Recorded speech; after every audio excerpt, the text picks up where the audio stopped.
ত্রয়োদশ জাতীয় সংসদ নির্বাচন ও গণভোট 2026। আজকের এই ভিডিওতে আমি দেখাবো কিভাবে postal vote BD mobile app এর নির্দেশনা অনুসরণ করে কিভাবে ভোট দিতে হয়। এই জন্য আপনি আপনার মোবাইল ফোনের পোস্টাল ভোট বিডি অ্যাপে চলে যাবেন।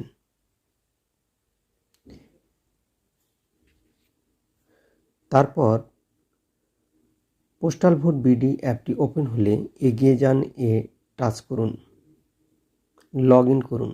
এক্ষেত্রে মনে রাখতে হবে আপনি যে ফোন নাম্বারটি দিয়ে লগ ইন করেছিলেন সেই ফোন নম্বর এবং সংশ্লিষ্ট পাসওয়ার্ডটি লিখুন।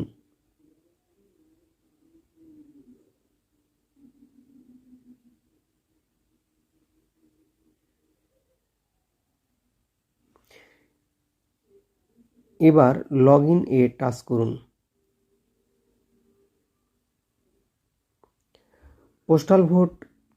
পোস্টাল ব্যালট পেপারের স্ট্যাটাস দেখুন। ব্যালট ট্র্যাকিং এ টাচ করুন। পোস্টাল ব্যালট গ্রহণ, আমি পোস্টাল ভোট পেয়েছি, এখানে টাচ করুন। এরপর আলোকিত জায়গায় অবস্থান করতে ভিডিও হবে। দেখাবে, সেই ভিডিওটি সম্পূর্ণটি দেখুন এবং নির্দেশনা মেনে চলুন। মুখে মাস্ক রাখা এক্ষেত্রে যাবে না। আপনাকে মনে রাখতে হবে একটি আলোকিত বাটনে ক্লিক স্থানে দাঁড়াতে হবে এবং নির্দেশনা এবং অনুযায়ী আপনার ছবি তুলুন। মুখের বিভিন্ন দিক থেকে ছবি নেওয়া হবে, যার জন্য আপনি প্রস্তুত সবশেষে থাকুন। সেলফি তুলুন।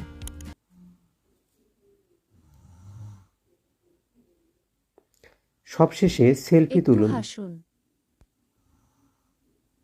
বাম দিকে তাকান, বাম দিকে তাকান, ডান দিকে তাকান, পলক ফেলুন, এরকম কিছু নির্দেশনা আসবে, যার জন্য আপনি প্রস্তুত থাকবেন। সেলফি তুলুন।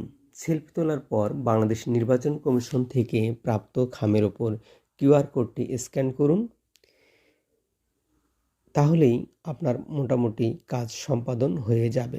এরপর খামের মধ্যে থাকা ভোটদাতার জন্য নির্দেশাবলী ভালোভাবে পড়ে নিয়ে নির্দেশনা অনুযায়ী ভোট প্রদান করবেন এবং গণভোটে হ্যাঁ বা না ভোট দিয়ে আপনি আপনার ভোটাধিকার প্রয়োগ করবেন।